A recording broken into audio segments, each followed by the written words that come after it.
My name is Lorraine, and I never thought my life would turn upside down in one single afternoon.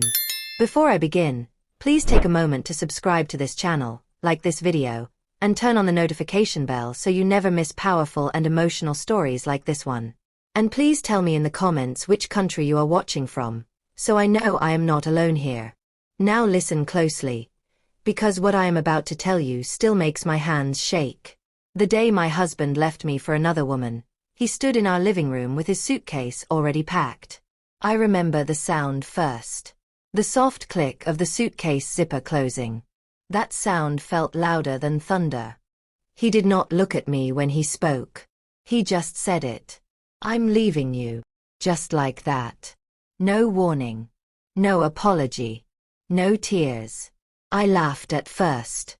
Not because it was funny, but because my mind could not understand the words.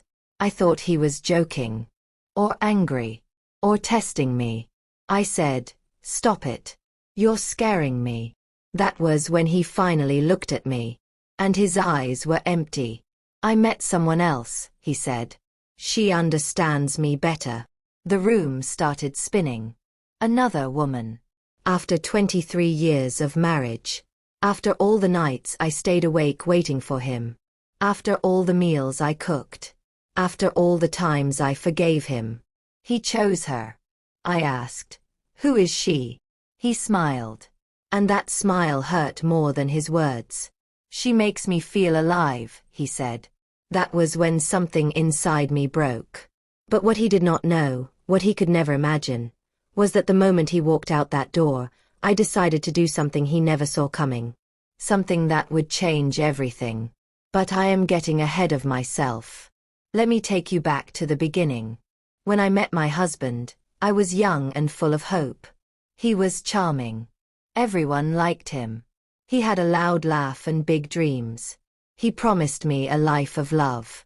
He promised me forever. And for a long time, I believed him. We built a home together. Not a big one, but it was warm. I painted the walls myself. I planted flowers in the front yard. I believed this house would hold our happiness. I was the one who made sacrifices. When he lost his job, I worked extra hours. When he wanted to start a business, I used my savings. When he said, "Trust me," I trusted him. Over and over again. People used to tell me, "You are so strong." But the truth is, I was tired. I just didn't know how tired I was. Until that day. The first sign something was wrong came months before he left. He started coming home late. When I asked where he had been, he said, "Work." When I asked why he was smiling at his phone, he said, "Nothing." He stopped touching me. Stopped asking about my day. Stopped caring. At night, he turned his back to me in bed. I would lie there, staring at the ceiling, asking myself what I had done wrong. I tried harder. I cooked his favorite meals. I dressed better. I smiled more. But nothing worked. And deep inside, I felt something cold growing in my chest. The day he left, everything became clear. After he told me about the other woman, I begged him. Yes, I begged. I said, "We can fix this." He shook his head. "It's too late." I asked, "What about everything we built?" He said, "I'm not happy anymore." That sentence felt like a knife. Not happy. As if I had been nothing. As if my years meant nothing. Then he picked up his suitcase and walked to the door. I followed him. I asked, "Is she worth this?" He paused. And then he said something I will never forget. "She's younger. She believes in me." That was when my heart turned into stone. The door closed behind him. And the house became silent. So silent it scared me. I stood there for a long time, staring at the door, waiting for him to come back. He never did. That night, I did not cry. I sat on the floor in the dark. I thought about all the things I gave up for him. All the dreams I put aside. All the times I stayed when I should have left. And then a strange calm came over me. I stood up. I looked around the house. And for the first time, I saw something clearly. This house, this life, this marriage, none of it belonged to him alone. And that was when an idea entered my mind. A quiet idea. A dangerous idea. An idea that would make him regret underestimating me. I whispered to myself, he thinks I will break. But I was wrong. I was just beginning. The next morning, my phone rang. It was his name on the screen. I answered. He said, I'll come for my things later. My voice was calm when I replied, take your time. He sounded surprised. He did not know yet. He did not know that while he was busy starting a new life, I was about to change mine. And his. Forever. But before I tell you what I did, before I reveal the move he never saw coming, something happened that made everything even more complicated. Something that forced me to act faster than I planned. Because later that same day, I discovered a secret he thought I would never find. And when I opened that drawer, what I saw inside made my knees give way. That was the moment I knew. This was no longer just about love. It was about survival. And revenge. The house felt different after my husband walked out. It was not just quiet. It was empty. Not the kind of empty where no one is talking, but the kind where the walls feel like they are listening, and every sound reminds you of what is gone. I woke up that morning still wearing the same clothes from the night before. My back hurt from sleeping on the couch. My eyes burned, but no tears came out. It was like my body had forgotten how to cry. I sat up slowly and looked around. His coffee mug was still on the table. His shoes were still by the door. His jacket was hanging where he always left it. Everything was the same. Except him. I walked into the kitchen and poured myself a glass of water. My hands were shaking so badly that half of it spilled onto the floor. I did not even bother cleaning it up. I just stood there, staring at the water spreading across the tiles. This is real, I told myself. He is really gone.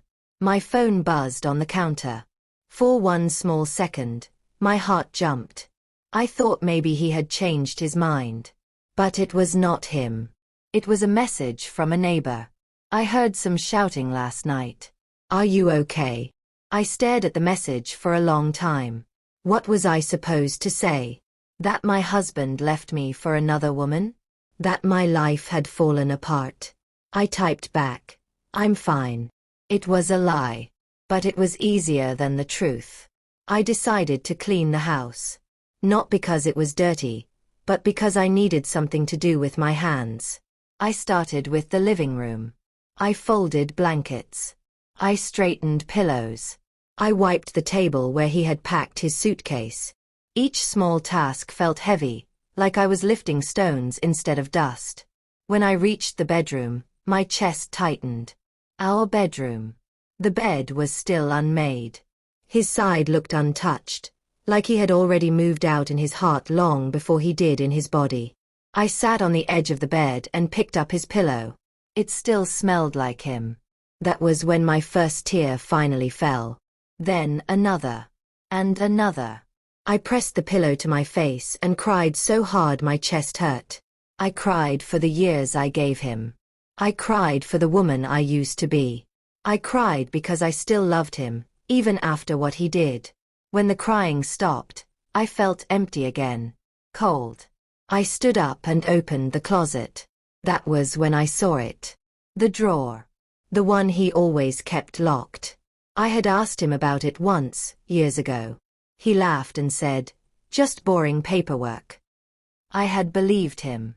Now, the drawer was slightly open. Just a little. My heart started beating fast. I told myself not to look. I told myself to respect his privacy. But then I remembered his smile when he said, she makes me feel alive. And I pulled the drawer open. Inside were papers. Lots of them. Envelopes. Folders. Receipts. My hands shook as I picked one up. It was a bank statement. Not from our joint account. From an account I had never seen before. I flipped through the pages. Large amounts of money. Money moving in and out. My name was not on it. My stomach turned. Then I saw something that made my knees go weak. The address. It was not our house. It was another place. Another home. I sat down hard on the floor. My husband did not just leave me for another woman. He had been building a whole other life. For how long? Months. Years. I kept digging through the drawer, my heart racing faster with every paper I pulled out.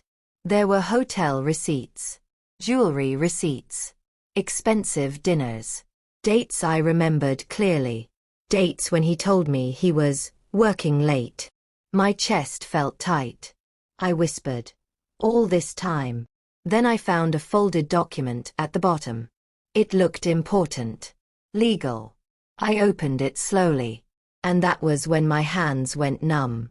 It was about the house. My house. The one I helped pay for. The one I painted. The one I thought was safe. His name was there. Only his name. And another name I did not recognize. I read it again and again, hoping I was wrong. But I was not. Something had been changed. Something had been signed. And it had been done behind my back. My phone rang again. This time it was him. I stared at the screen. My finger hovered over the answer button. Part of me wanted to scream at him. Another part of me wanted to beg him to come home. I answered. Yes. I said quietly. "I'll come by this evening," he said. "I need to get the rest of my things." My mind raced. He could not know I had seen the papers. Not yet. "Okay," I replied. My voice sounded calm. Too calm. After the call ended, I sat there on the floor for a long time, staring at the drawer. This was bigger than heartbreak. This was betrayal. He did not just leave my heart. He was trying to take my future. And suddenly, the idea I had the night before became clearer, sharper. This was not about crying anymore. This was about protecting myself. Later that afternoon, I went out for the first time since he left. The sun felt too bright. People walked past me, laughing, talking, living their lives like nothing had happened. I wanted to stop them and say, "My husband just destroyed my world." But I kept walking. I went to a small cafe down the street. The one we used to go to together. I almost turned back. But I forced myself inside. I ordered tea and sat by the window. As I stirred the cup, I remembered something. Something he once said during an argument, years ago. "If anything ever happens to me," he joked, "you wouldn't even know where everything is." At the time I laughed. Now, the memory sent a chill through me. How much didn't I know? How much had he hidden? I pulled out my phone and started searching. Slowly. Carefully. Names. Addresses. Records. Each search brought up more questions. And then I saw it. A connection. A small detail that made my heart stop. The other woman was not just someone he loved. She was involved in his money. In his plans.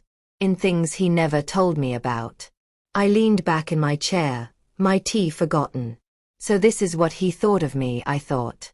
Weak. Blind. Easy to leave behind. I let out a slow breath. He was wrong. Very wrong. That evening, I returned home and sat on the couch, waiting. The sky outside grew dark. Every car that passed made my heart jump. Then I heard it. Footsteps. The sound of keys. The door opening. He walked in like he still belonged there. Like nothing had changed. He did not see the papers hidden under the cushion. He did not see the fire burning quietly inside me. He smiled and said, "I won't take long." I nodded. And as he bent down to pick up a box, my eyes fell on something in his hand. Something small. Something shiny. Something I recognized from the receipts. A ring. Not mine. And in that moment, I realized something terrible. Something that made my blood run cold. He was not just leaving. He was about to erase me completely. And if I did not act soon, I would lose everything. He did not notice me staring at the ring. He was too busy moving around the house, opening drawers, pulling out clothes, acting like this place was still his. Like I was just a shadow sitting on the couch, not a woman whose life he had shattered. I kept my face calm. Inside, my heart was racing. That ring in his hand told me everything I needed to know. He was not waiting. He was not confused. He had already moved on, so far that he was planning a future without me. Maybe even a wedding. The thought made my stomach twist. He walked past me with a box in his arms. "You don't have to sit there like that," he said. "I'll be gone soon." Gone. Like I was supposed to be relieved. I forced myself to nod. "Take what you need." He stopped and looked at me closely, like he was trying to read my face. "You're being calm," he said. I shrugged. "What do you want me to do? Scream?" He let out a small laugh. "I knew you'd understand eventually." That sentence nearly broke me. Understand? After everything? But I swallowed my words. Because the more he talked, the more I saw it. He thought I was weak. He thought I would fall apart and do nothing. And that belief was my greatest advantage. After he left that night, the house went quiet again. But this time, the silence felt different. It was not empty. It was watchful. I walked into the bedroom and sat on the bed, staring at the open closet. Half of his clothes were gone. The hangers swung slightly, like they were breathing. I picked up the ring box he had forgotten on the dresser. Yes, he had forgotten it. My hands shook as I opened it. Inside was a ring more beautiful than mine had ever been. My chest tightened. So this is how much I was worth, I thought. I closed the box and placed it gently back where it was. Not because I was kind, but because I needed him to think nothing was wrong. That night, I barely slept. Every time I closed my eyes, I saw papers. Accounts. Signatures. That other name next to his. I knew one thing for sure. If I waited, I would lose everything. So the next morning, I made a decision. I would become a woman he did not recognize. I started small. I woke up early. I dressed neatly. I made myself breakfast, even though I did not feel hungry. I looked in the mirror and studied my face. I looked older than I felt. Tired. But behind the tiredness, I saw something else. Strength. "You survived him," I whispered. "You can survive this." I grabbed the papers I had hidden and put them into my bag. Then I left the house. My first stop was a place I had not been in years. A lawyer's office. The sign on the door made my heart beat faster. I almost turned around. What if I was wrong? What if I misunderstood everything? But then I remembered the ring. I walked inside. The lawyer was a woman with calm eyes and a steady voice. She listened while I told my story. I spoke slowly, choosing my words carefully. I showed her the papers. She frowned. "This is serious," she said. My hands clenched together. "What does it mean?" She took a deep breath.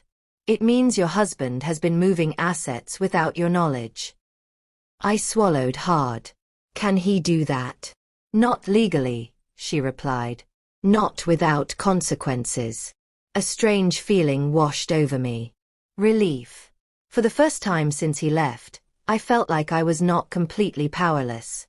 The lawyer explained things in simple words. What he could take. What he could not. What my rights were. As she spoke, my fear slowly turned into focus. She looked at me and asked, "What do you want to do?"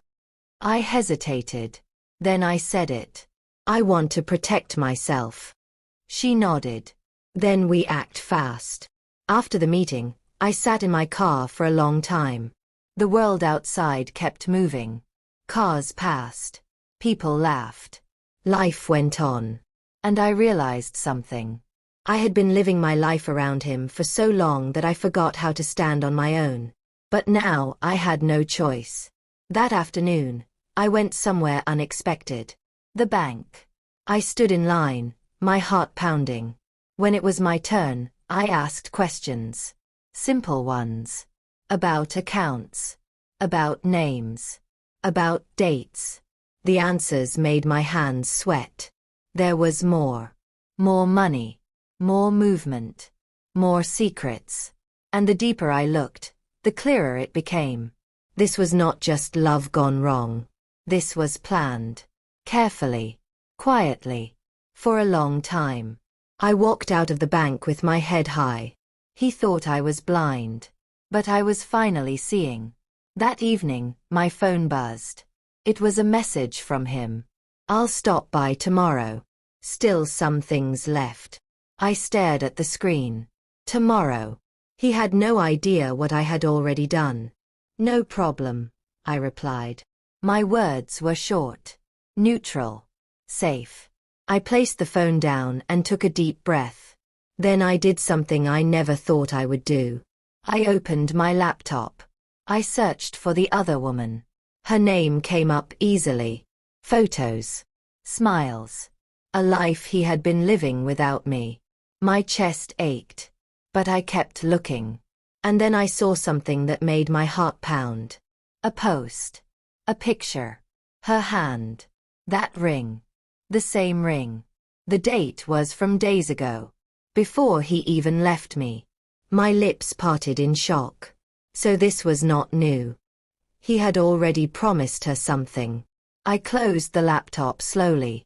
The pain was still there. But now, it was mixed with clarity. He did not just leave. He replaced me. The next day, he arrived again. This time, I was ready. I greeted him with a calm smile. He looked confused. You're different, he said. I tilted my head. Different how? Stronger, he replied. Colder. I smiled again. I learned from you. He laughed, not understanding. As he packed the last of his things, he talked about the weather. About work.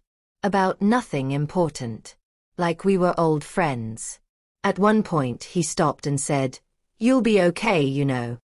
That was when I looked him in the eyes. "I know," I said. And I meant something very different from what he thought. When he finally left, he did not look back. But I did not feel small anymore. I felt ready. Because that night, I made another discovery. One that changed everything. As I sorted through what he left behind, I found a small notebook. Hidden deep inside a jacket pocket. I opened it. And my blood ran cold. Because inside were notes. Dates. Plans. Numbers. And one sentence written clearly at the bottom of the page. She doesn't know yet. He was wrong. I knew. And now, I was done being the woman he thought I was. That night, I did not sleep at all. I sat at the dining table with the small notebook open in front of me, reading the same pages over and over again. The words blurred, but their meaning stayed sharp. Dates. Numbers. Short sentences written in his handwriting. This was not the handwriting of a confused man. This was the handwriting of someone who had planned everything. She doesn't know yet. I whispered the words out loud. He had been right, until now. I closed the notebook and placed it gently into my bag. I did not want to leave it lying around. If he came back again for something small, if he remembered the notebook, I needed it to be safe. The house was quiet, but my mind was loud. I kept thinking about all the years I trusted him. All the moments I ignored my instincts because I loved him. I felt foolish for a second. Then I stopped myself. Love does not make you foolish. Lies do. And I was done letting his lies define me. The next morning, I woke up before sunrise. The sky was still dark when I stepped outside and breathed in the cool air. For the first time since he left, I felt clear-headed. I made myself coffee and sat by the window. I opened the notebook again. This time, I read slowly, carefully. I started to connect the dots. The numbers matched the bank statements. The dates matched the hotel receipts. The names matched the papers from the drawer. This was not just one secret life. This was a system. And I was finally seeing how it worked. He had moved money little by little, quietly. He thought small amounts would go unnoticed. He thought I would never check. He thought wrong. Later that morning, I went back to the lawyer's office. She raised her eyebrows when I placed the notebook on her desk. "Where did this come from?" she asked. "He left it behind," I said. She flipped through the pages, her face growing serious. "This changes things," she said. My heart beat faster. "How?" "This shows intent," she explained. "Planning. Awareness. It strengthens your position." I leaned back in my chair, letting her words sink in. Position. For the first time in a long time, I had one. She looked at me and said, "But we have to be careful. If he realizes you know too much, he may move faster." I nodded. "Then we move faster." A small smile touched her lips. "That's exactly what I was hoping you'd say." When I left her office, my phone buzzed again. Another message from him. "I'll need some documents from the house." My fingers tightened around the phone. "Documents? Of course." I replied calmly. "Okay. Let me know when." The truth was, I was glad he asked. Every time he came back, he underestimated me more. And that worked in my favor. That afternoon, I did something I had not done in years. I visited my sister. She opened the door and froze when she saw my face. "Oh my God," she said softly. "What happened?" I wanted to say everything, but the words got stuck in my throat. She pulled me into a hug, and that was when I finally broke down. Not in anger, not in fear, but in exhaustion. I told her pieces of the truth. Enough to explain why I needed support. Enough to let her know I was not okay. She listened without interrupting. When I finished, she held my hands and said, "You are not alone." Those words mattered more than she knew. That night, back at home, I prepared for his visit. I put the notebook and papers away. I cleaned the house. I made it look normal. Safe. He arrived just after sunset. He walked in confidently, like a man who believed he still had control. "I just need a few things," he said. "Take your time," I replied. As he searched through drawers, he spoke casually. "You know," he said, "this is for the best." I said nothing. He continued, "We both deserve to be happy." I wanted to laugh. Instead, I watched him. I noticed how careful he was with certain drawers. How he avoided looking at me. How tense his shoulders were. This was not a man at peace. This was a man afraid of being exposed.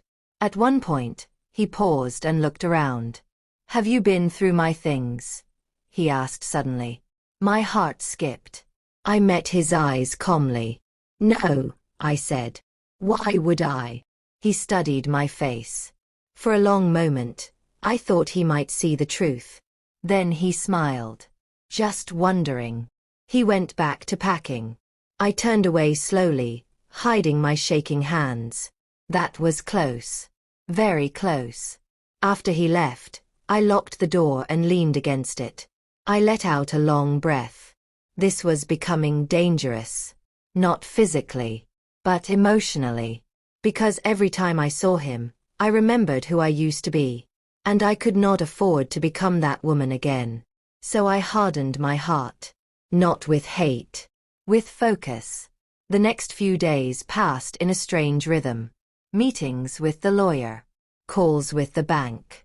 Quiet evenings alone. Each step felt like placing a piece in a puzzle. Slowly, a picture formed. And it was ugly. He had plans to sell assets. To move money out of reach. To start over completely. Without me. I was not just losing a husband. I was fighting for my survival. One afternoon, my lawyer called me. Her voice was serious. "We found something," she said. My stomach dropped. "What?" "A transfer scheduled for next week," she replied. "A large one." I gripped the phone. "Can we stop it?" "Yes," she said. "But only if we act now." That night, I sat alone in the living room, staring at the walls I once painted with hope. This was it. The moment I had to decide. Do I stay quiet and lose everything? Or do I step forward and risk his anger? I thought of the ring. The notebook. She doesn't know yet. I stood up. "I know," I said out loud. "And I'm ready." But just as I reached for my phone to call the lawyer back, there was a knock at the door. Not a gentle knock. A sharp one. Urgent. My heart jumped. I looked at the clock. It was late. Too late for visitors. I walked slowly toward the door. Every step felt heavy. I placed my hand on the handle. And before I could open it, I heard his voice. Low. Tense. "We need to talk. Now." My blood ran cold. Because something told me. He had started to suspect. And this time, he was not smiling. My hand stayed frozen on the door handle. For a few seconds, I could not breathe. His voice on the other side of the door did not sound calm. It did not sound gentle. It sounded sharp, like a blade pressed too close to skin. "We need to talk. Now." I closed my eyes and counted silently. 1, 2, 3. Then I reminded myself of something important. This was still my house. I straightened my shoulders and opened the door.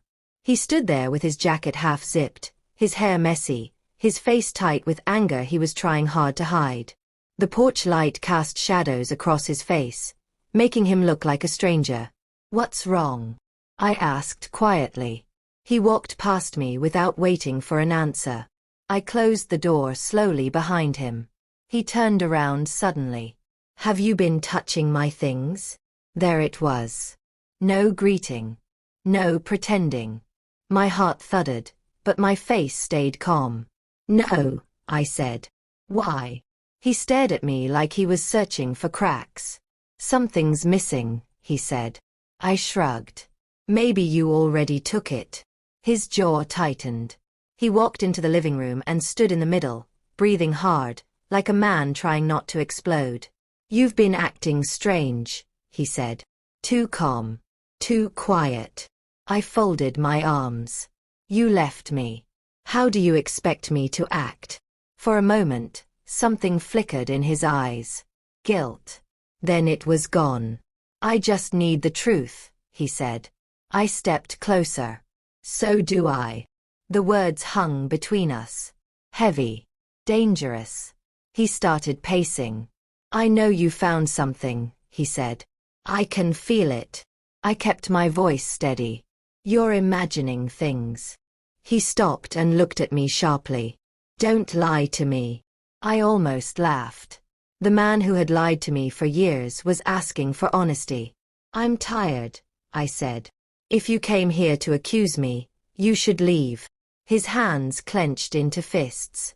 "Not yet," he said. The room felt smaller. The air felt thick. I reminded myself to breathe. This was the moment my lawyer warned me about. If he felt cornered, he might act without thinking. I softened my tone. "Listen," I said gently. "We're both stressed. Let's talk another time."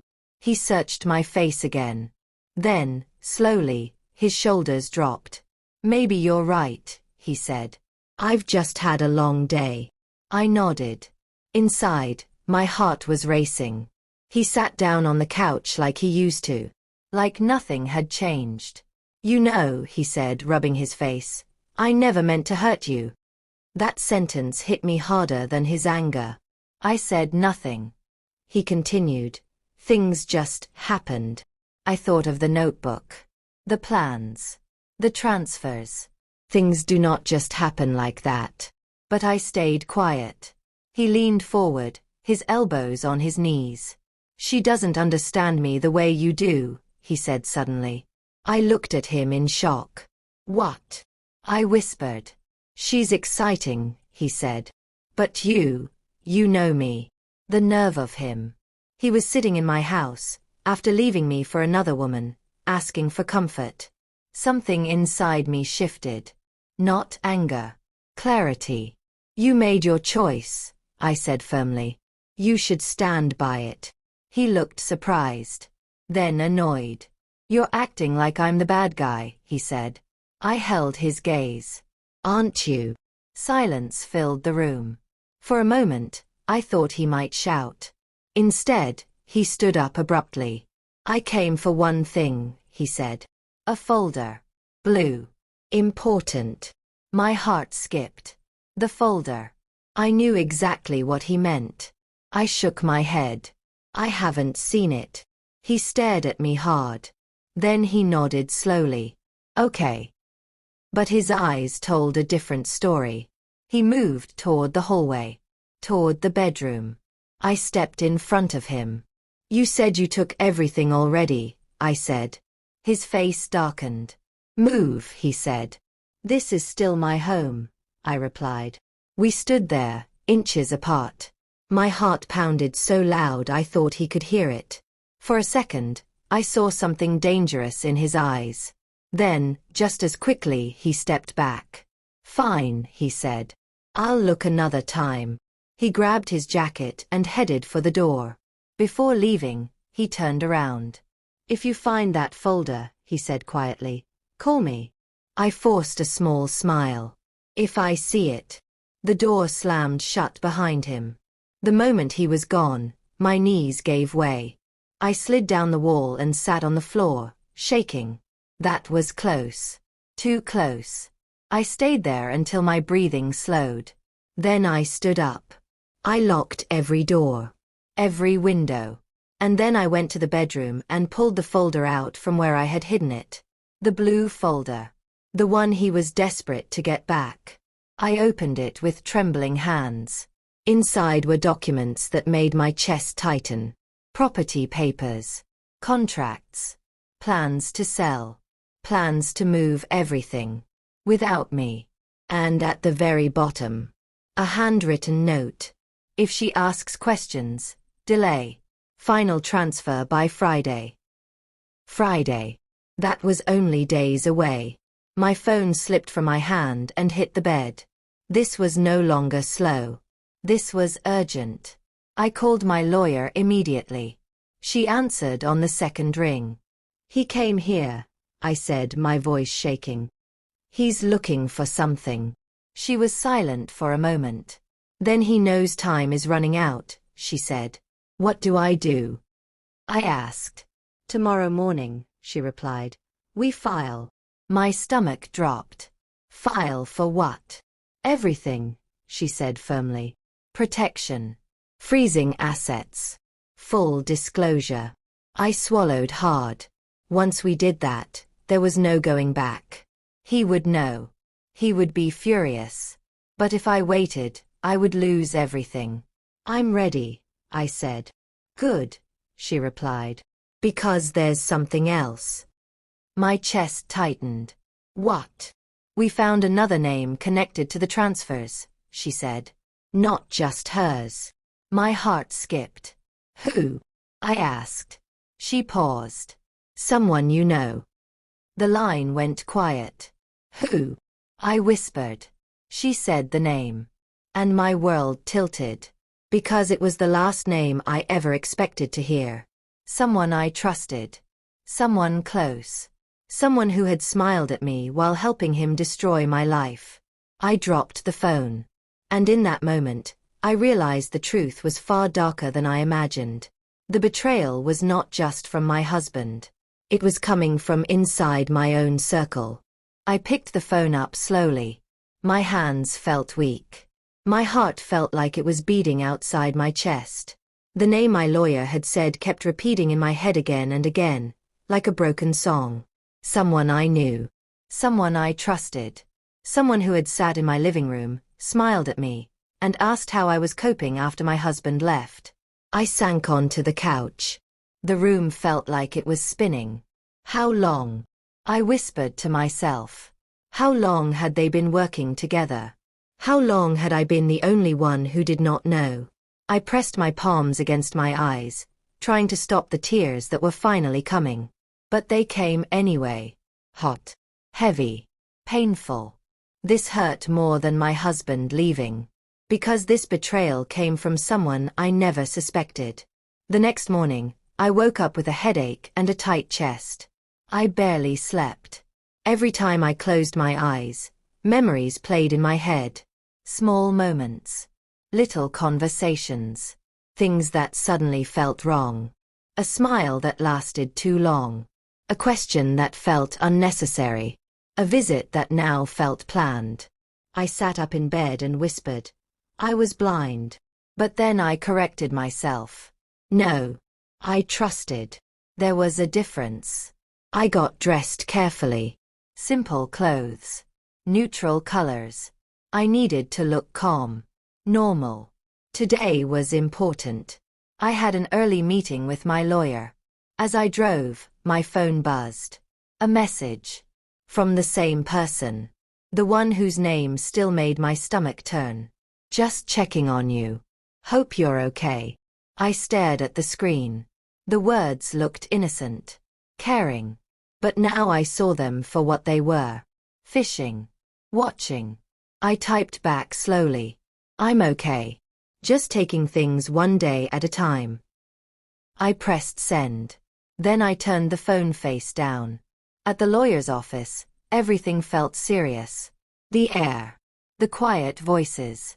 The stack of papers waiting for me. She greeted me with a firm nod. We don't have much time, she said. She explained everything again, step by step, in simple words. What we would file. What would be frozen. What he could and could not touch anymore. I listened carefully. I asked questions. Important ones. Will he know it was me? I asked. She looked at me gently. Yes.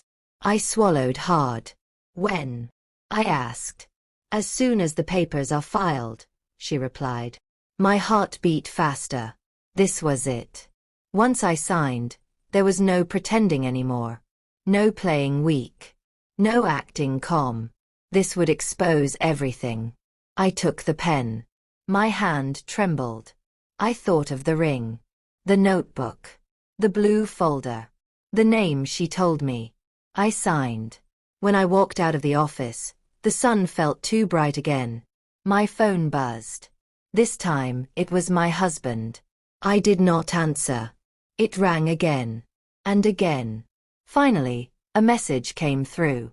Why is my account locked? My chest tightened. It had begun. I did not reply. Not yet. That afternoon, I stayed home.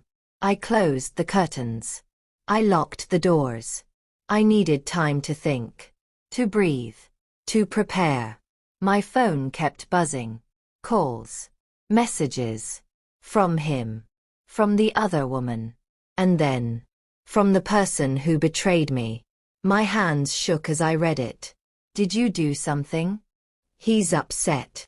I felt a cold anger spread through my body. So they were still talking. Still working together.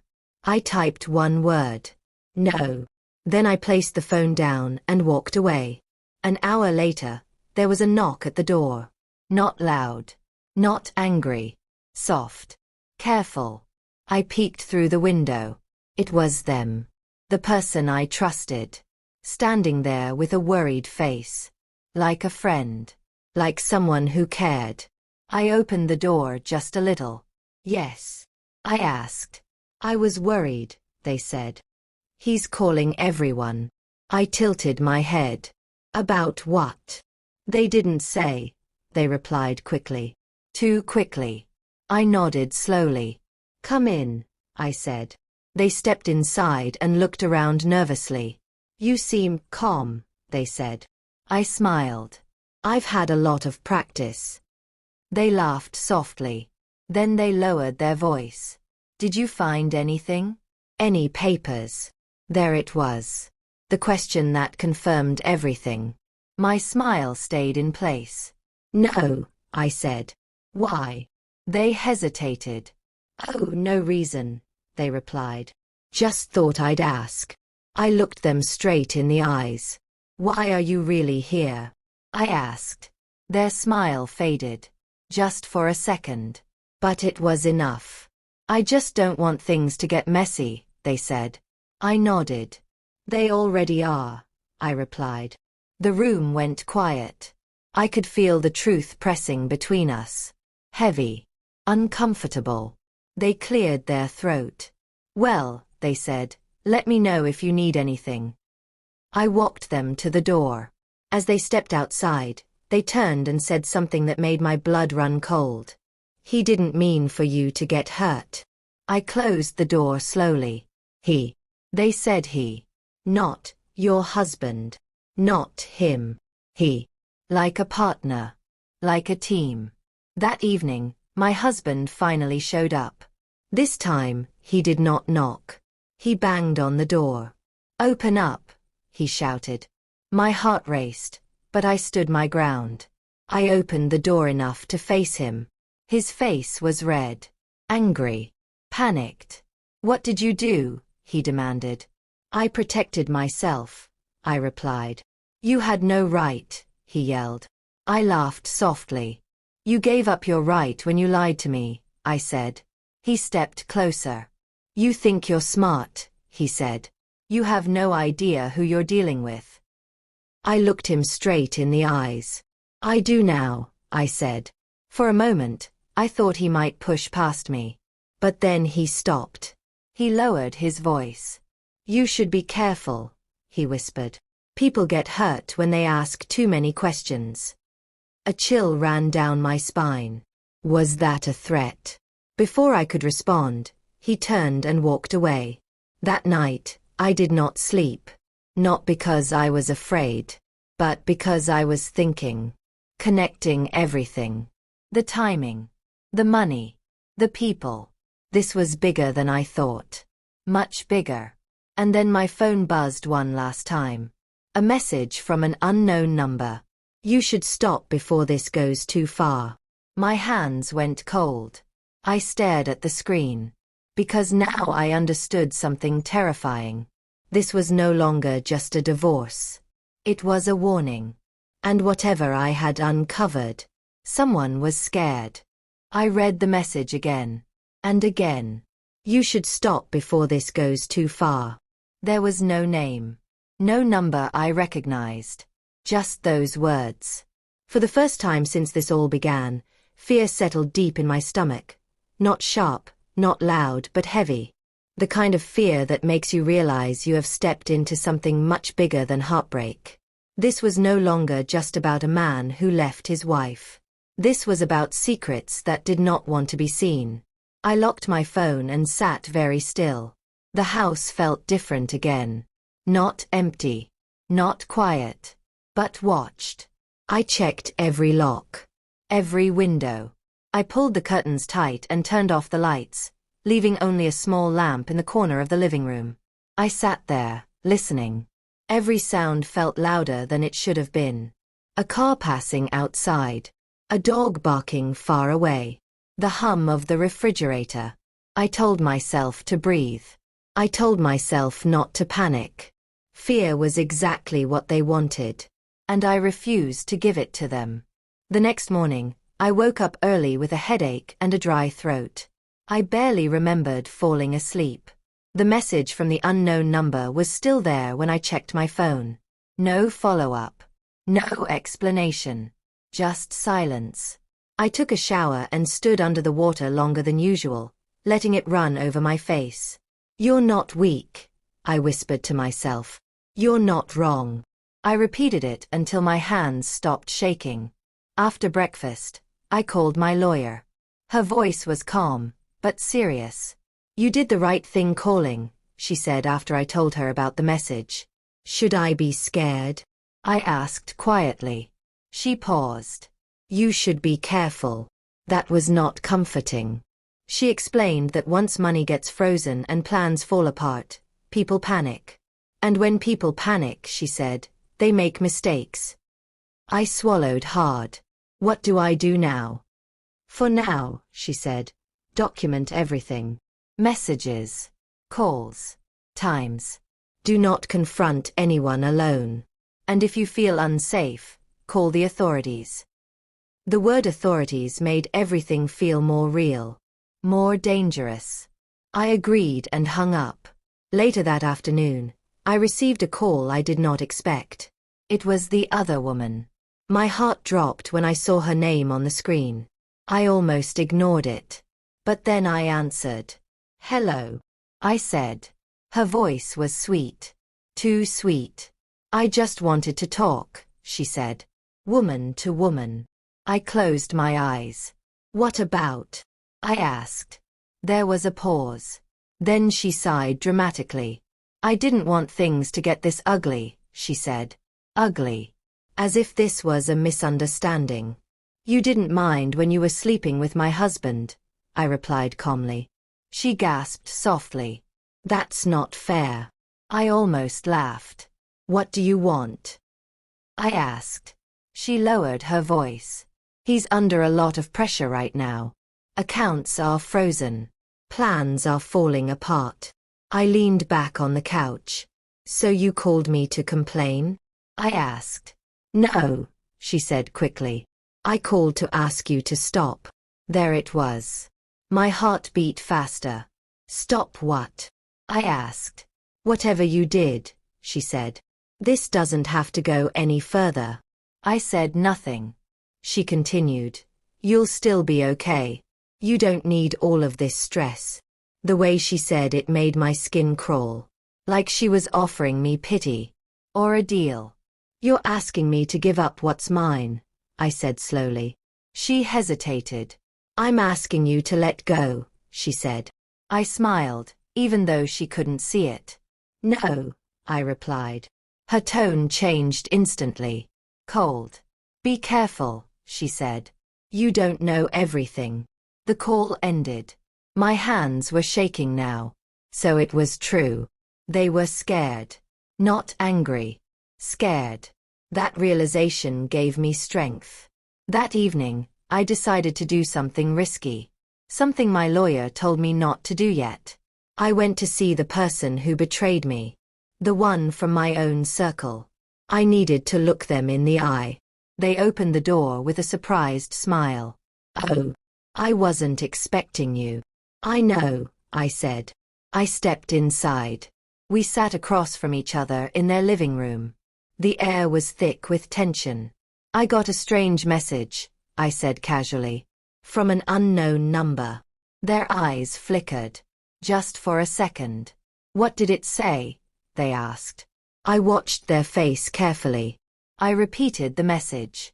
Their lips pressed together. That sounds serious, they said. Yes, I replied. It does. Silence. Then I leaned forward. Why are you really involved? I asked. They laughed nervously. You're imagining things. I shook my head slowly. No. I'm finally seeing clearly. Their smile disappeared.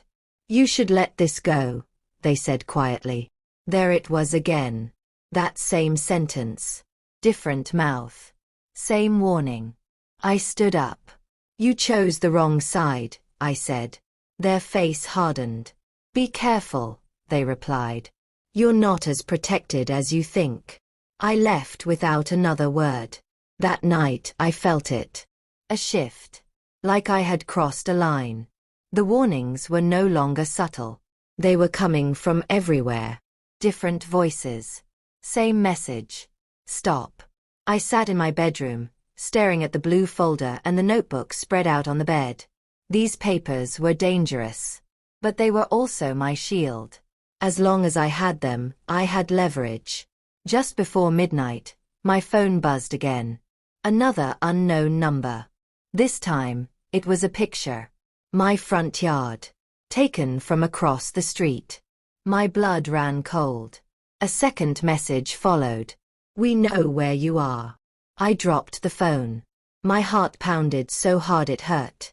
This was no longer emotional pressure. This was intimidation. I grabbed my keys and my bag. I did not pack. I did not think. I just moved. As I stepped outside, I looked up and down the street. It was quiet. Too quiet. I got into my car, locked the doors, and drove. I did not know where I was going yet. But I knew one thing. They thought fear would make me stop. They were wrong. Fear had just pushed me forward. Because now, I was done playing defense. And whatever they were hiding, I was closer than ever to uncovering it. I drove without knowing where I was going. My hands were tight on the steering wheel, my heart pounding so loud it felt like it might drown out the sound of the engine. Every car behind me made me tense. Every set of headlights in my mirror felt like a threat. I kept asking myself one question. How did my life turn into this? Only weeks ago, my biggest fear was being alone. Now, I was afraid of being found. I pulled into a small, quiet motel on the edge of town. It was old and simple, the kind of place people barely noticed. That was exactly what I needed. I parked far from the entrance and sat in the car for a long moment, breathing hard. "You're safe for now," I whispered. I grabbed my bag, locked the car, and went inside. The room smelled faintly of soap and dust. I did not care. I locked the door, pulled the curtains tight, and sat on the bed. My phone buzzed again. I jumped. But this time, it was my lawyer. "I was about to call you," she said when I answered. "Are you okay?" I told her everything. The message. The picture. The drive. She was quiet for a long time. "This has crossed a line," she said finally. "You did the right thing by leaving. What do I do now?" I asked. "You stop being alone," she replied. "I want you somewhere safe. And tomorrow morning, we take this to the next level." My chest tightened. "What does that mean?" "It means we stop playing defense," she said. "And we expose what they're hiding." That night, sleep came in short pieces. Every sound woke me. Every shadow made my heart race. At one point, I sat up in bed and looked at the notebook again. The dates. The numbers. The names. This was not just about money anymore. This was about power. People do not threaten you like this unless they have something big to lose. And suddenly, something clicked in my mind. The timing. The transfers. The people involved.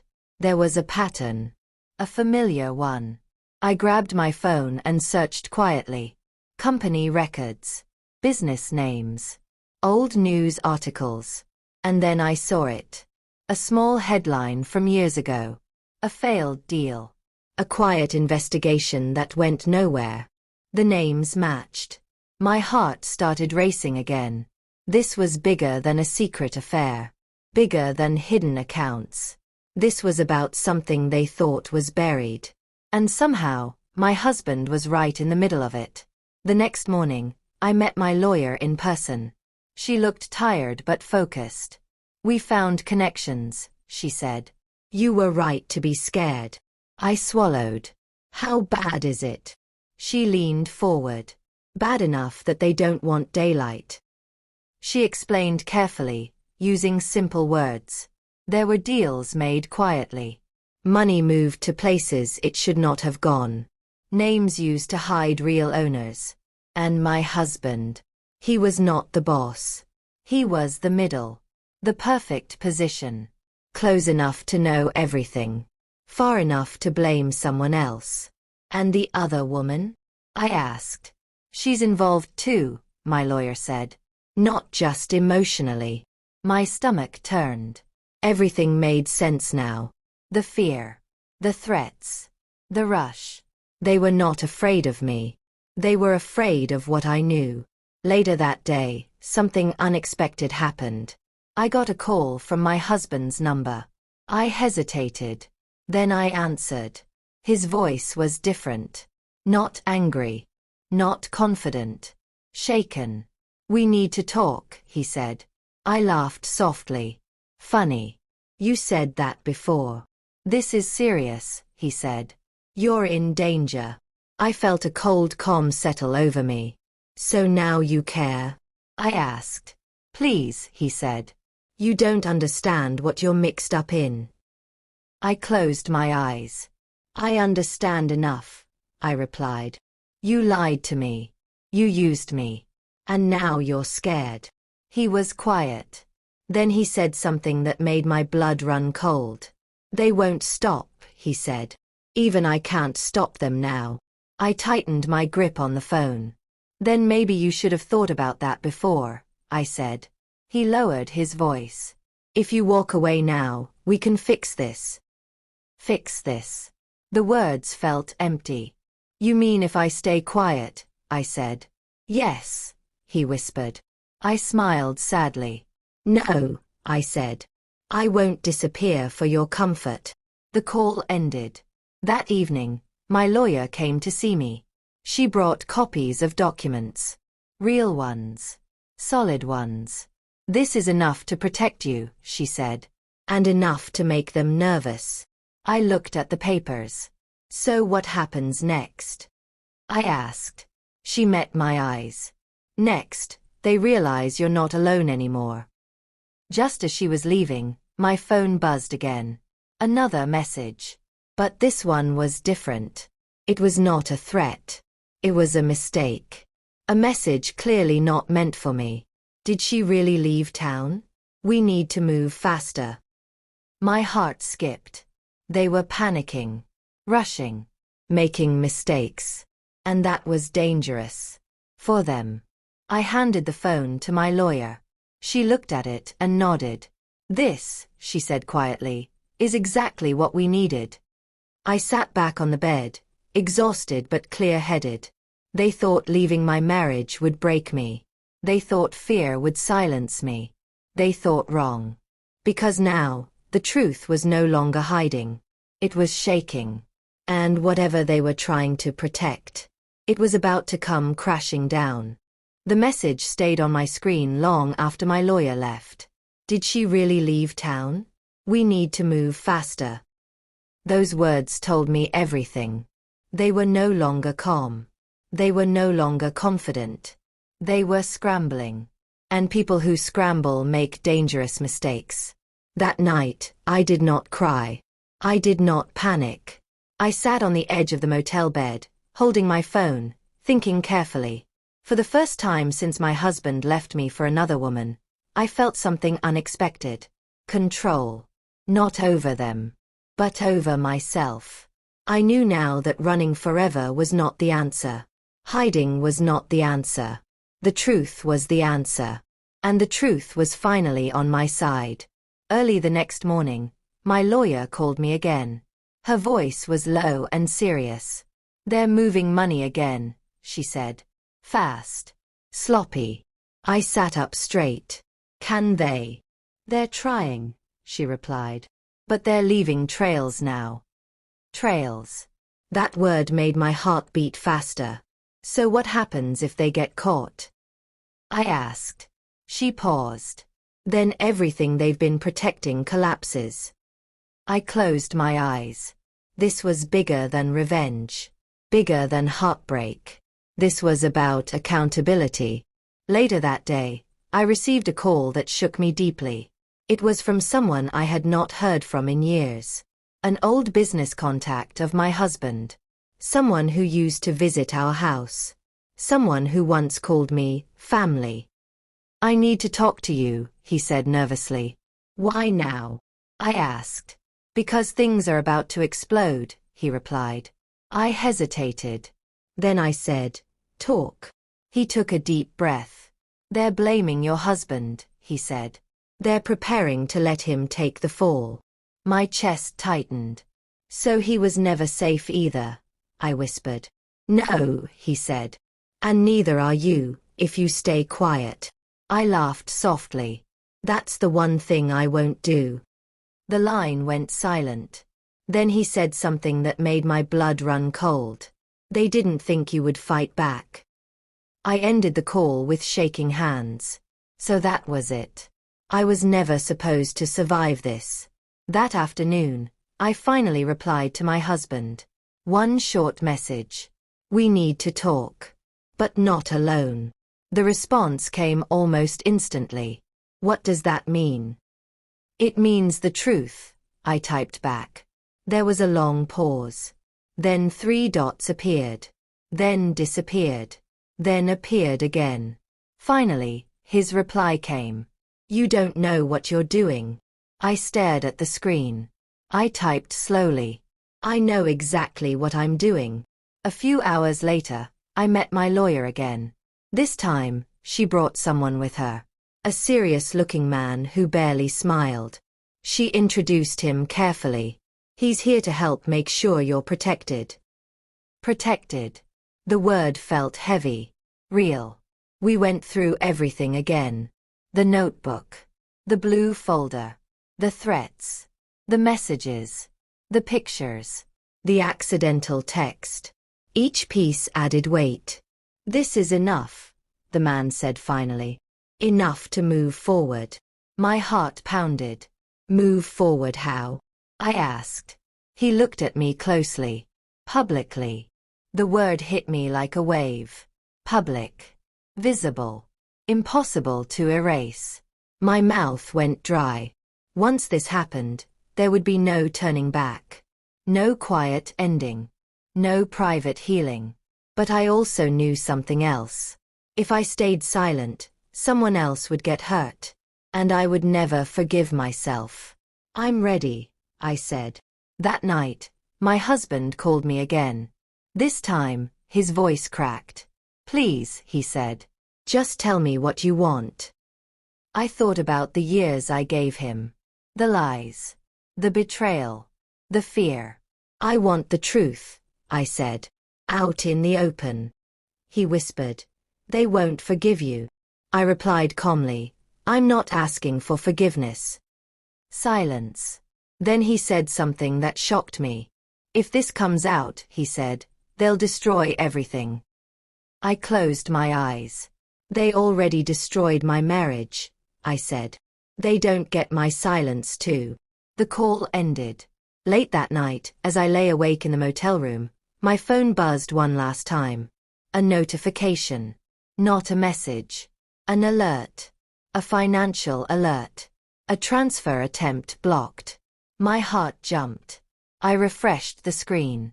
Another alert followed. Account frozen. Then another. Investigation opened. My hands covered my mouth. It had started. But before I could even process it, another message came through. This one was short, cold, and terrifying. You should have listened. I stared at the screen as my phone began to ring. Unknown number. My heart pounded as I answered. No one spoke. I could only hear breathing on the other end. Slow. Controlled. Then a voice whispered. This isn't over. The line went dead. I sat there in the dark, shaking. Not with fear this time, but with certainty. Because now I knew the truth. They were desperate. And desperate people make their biggest mistakes right before everything falls apart. And whatever was coming next would change all of our lives forever. The call ended, but I did not move.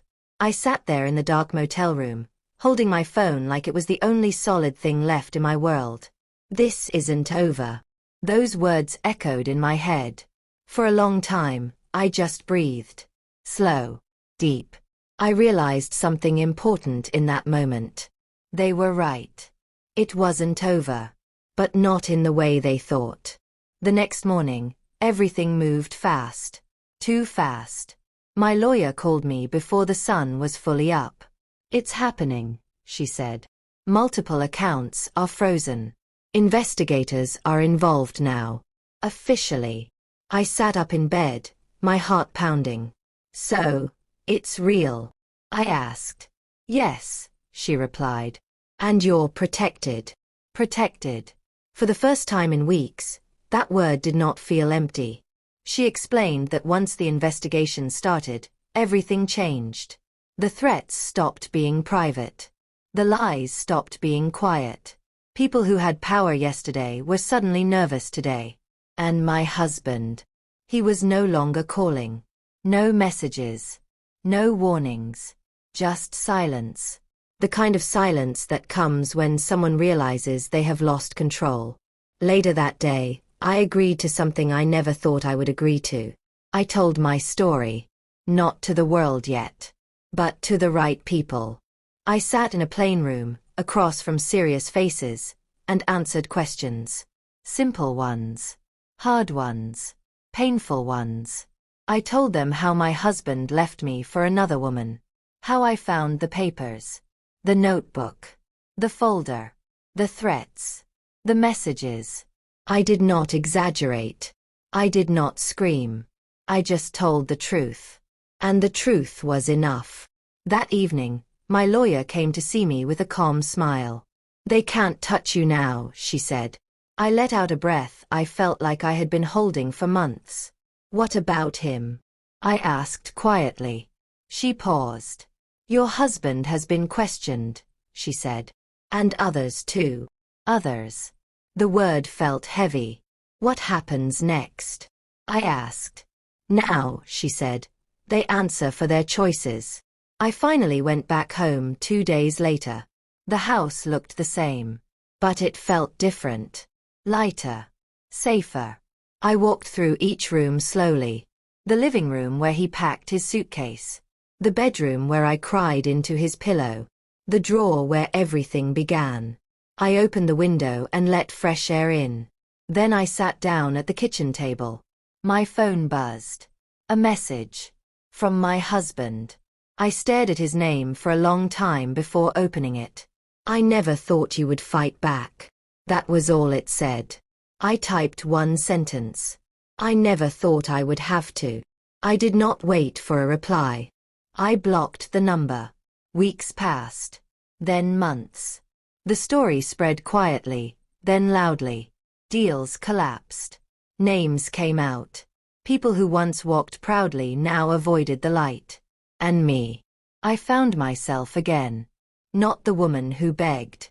Not the woman who waited. But the woman who survived. I learned something through all of this.